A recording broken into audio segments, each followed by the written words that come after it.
ಹೇಳಿ. ಮಾರ್ಚ್ 16 ಅಂತ ಏನು ಅವರು ಗಡುವು ಕೊಟ್ಟಿದ್ದಾರೆ 94D ಅದು ಅವಶ್ಯಕತೆ ಇದೆಯಾ ಅಂತ. ಮಾರ್ಚ್ 16ಕ್ಕಿಂತ ಹೆಚ್ಚಾಗಿ ಯಾಕೆ ಸಮಯ ಕೊಡಬಾರ್ದು? ಯಾವ ರೀತಿ 94C ಯಾವುದೇ ಒಂದು ಅಂದರೆ ಮೊದಲು ಒಂದು ಪರಿಮಿತಿ ಇತ್ತು, ಇನ್ನೂ ಅದು ಪರಿಶೀಲನೆ ನಡೀತಾ ಇದೆ. 94D ಏನಿದೆ ಅದನ್ನು ನಾವು 15 ಅವ್ರದ್ದು ಒಂದು ಮಾನದಂಡ ಇದೆ, ಇಷ್ಟು ಮನೆಗಳಿರಬೇಕು ಅಂತ, ಗುಂಪು ಮನೆಗಳು. ಅದನ್ನು ಕಂಟಿನ್ಯೂಸ್ ಆಗಿ ಪ್ರಾಸೆಸ್ ಮಾಡಿದರೆ ಒಳ್ಳೇದಾಗುತ್ತೆ ಅಂತ ನಾನು ಅನ್ಕೊಳ್ತೀನಿ. ಯಾಕಂದರೆ ಅವ್ರು ಹೇಳ್ದಾಗೆ ಕಂದಾಯ ಸಚಿವರು ಅವ್ರ ಉತ್ತರದಲ್ಲಿ ಹೇಳ್ತಾ ಇದ್ರು, ಇನ್ನೂ ಅದು ಎಲ್ಲ ಜನರಿಗೂ ತಲುಪಿಲ್ಲ ಅಥವಾ ಆ ಮಟ್ಟಕ್ಕೆ ಶಾಸಕರು ಕೆಲಸ ಮಾಡ್ತಾ ಇಲ್ಲ ಅಂತ. ನಾವು ಮಲೆನಾಡು ಭಾಗದಲ್ಲಿ ಅದನ್ನು ಎಷ್ಟು ಮಟ್ಟಕ್ಕೆ ಸಾಧ್ಯ ಇದೆ, ನಮ್ಮ ಗಮನಕ್ಕೆ ಏನು ಬರ್ತಾ ಇದೆ ಅದನ್ನು ನಾವು ಖಂಡಿತ ಕಂದಾಯ ಇಲಾಖೆಗೆ ನಾವು ರೆಫರ್ ಮಾಡ್ತಾ ಇದ್ದೀವಿ. ಈ ಪರಿಮಿತಿ ಏನು ಕೊಟ್ಟಿದ್ದಾರೆ ಅದು ತುಂಬ ಕಡಿಮೆ ಆಯಿತು ಅಂತ ನಾನು ಅನ್ಕೊಳ್ತೀನಿ. ಅದನ್ನು ನ್ಯಾಯ ದೊರಕಿಸ್ಲಿಕ್ಕೆ ಇನ್ನೊಂದು ಸ್ವಲ್ಪ ಟೈಮ್ ಕೊಟ್ಟರೆ ಅಥವಾ ಇದನ್ನು ಓಪನ್ ಆಗಿ ಇಟ್ಟರೆ ಏನು ಸಮಸ್ಯೆ ಆಗುತ್ತೆ ಕಂದಾಯ ಇಲಾಖೆಗೆ ಅಂತ ನಾನು ಕೇಳಲಿಕ್ಕೆ ಬಯಸ್ತೀನಿ. ಓಪನ್ ಆಗಿ ಇಟ್ಟರೆ ಏನಾಗುತ್ತೆ? ಸುಪ್ರೀಂ ಕೋರ್ಟ್ನವರು ಹೇಳ್ತಾರೆ ಒನ್ ಟೈಮ್ ಅಂತೇಳಿ, ಎಷ್ಟು ಒನ್ ಟೈಮ್ ಕೊಡ್ತೀರಿ ಅಂತ ಏನು ಉತ್ತರ ಕೊಡೋದು ಕೋರ್ಟಲ್ಲಿ? ನಿಮಿಷ ಕೇಳಿಸ್ಕೊಳ್ಳಿ, ನಾನು ತಮ್ಗೆ ಇಂಟರ್ಫಿಯರ್ ಆಗ್ಲಿಲ್ಲ, ಕೇಳಿಸ್ಕೊಳ್ಳಿ ಪೂರ್ತಿ. We are here to discuss. ಎಲ್ಲ ಉಚ್ಚ ನ್ಯಾಯಾಲಯ, ಸರ್ವೋಚ್ಚ ನ್ಯಾಯಾಲಯದಲ್ಲಿ ಒಂದು ಬಾರಿ ಅಂತ ಎಷ್ಟು ಅವಕಾಶಗಳು ಅಂತ. ಹಾಗೂ ಎರಡನೇದು, ಈ 94D ಯಲ್ಲೂ ನಾವು ಎಕ್ಸ್ಟೆನ್ಷನ್ ಕೊಟ್ಟಿದ್ದೇವೆ, ಕೊಟ್ಟಿಲ್ಲ ಅಂತಲ್ಲ, 2 ವರ್ಷ ಎಕ್ಸ್ಟೆನ್ಷನ್ ಕೊಟ್ಟಿದ್ದೇವೆ.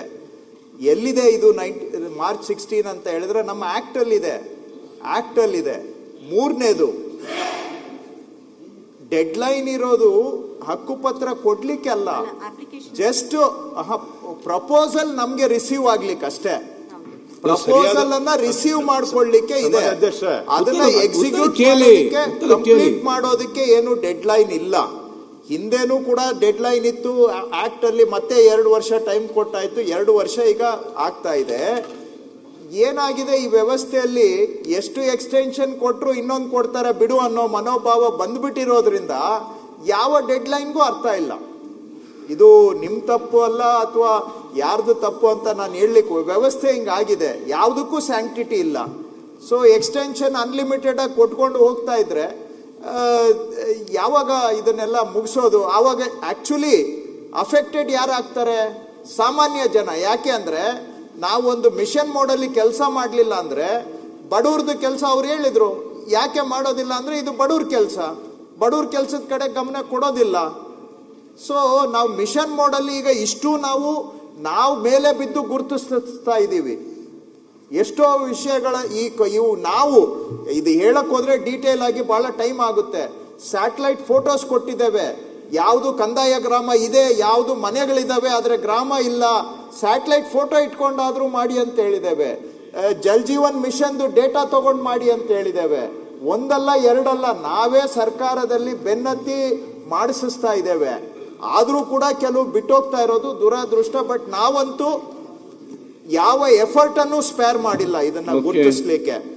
ಈಗ ಕೊನೆಗೆ ಅವ್ರಿಗೆ ಹೇಳುವಂತದ್ದು ಓಪನ್ ಎಂಡೆಡ್ ಬಿಟ್ರೆ ಏನು ಅಂದ್ರೆ, ದಿನ ನೀವು ಎಷ್ಟು ಬೇಕಾದ್ರೂ ಪ್ರೈವೇಟ್ ಲ್ಯಾಂಡ್ ಆಗ್ಲಿ ಸರ್ಕಾರ ಲ್ಯಾಂಡ್ ಆಗ್ಲಿ ಎನ್ಕ್ರೋಚ್ ಮಾಡ್ತಾ ಇರಿ, ನಾವು ನಿಮ್ಗೆ ಇವತ್ತಲ್ಲ ನಾಳೆ ಹಕ್ಕುಪತ್ರ ಕೊಟ್ಟಿದೀವಿ ಅಂತ ಸಂದೇಶನೂ ಕೊಟ್ಟಂಗೆ ಆಗುತ್ತಲ್ವಾ? ಅದನ್ನು ಯೋಚನೆ ಮಾಡಿ ನೀವು. ಅದಾಗಬಾರ್ದು. ಯಾವ್ದು ಹಿಂದೆ ಆಗೋಗಿದೆ ಅವ್ರಿಗೆ ಪರಿಹಾರ ಕೊಡಬೇಕು, ಆದ್ರೆ ಇನ್ನು ಮುಂದೆ ಈ ರೀತಿ ಆಗದಾಗೂ ನೋಡ್ಕೋಬೇಕು. ಈ ಜವಾಬ್ದಾರಿನೂ ನಮ್ಮ ಮೇಲಿದೆ. ಬಟ್ ನಾವು ಪ್ರಯತ್ನ ಮಾಡ್ತೇವೆ, ನೀವು ಸ್ವಲ್ಪ ಸಹಕಾರ ಮಾಡಿ ಅಂತ ಕೇಳ್ತಾ ಇದ್ದೀನಿ ಅಷ್ಟೇ.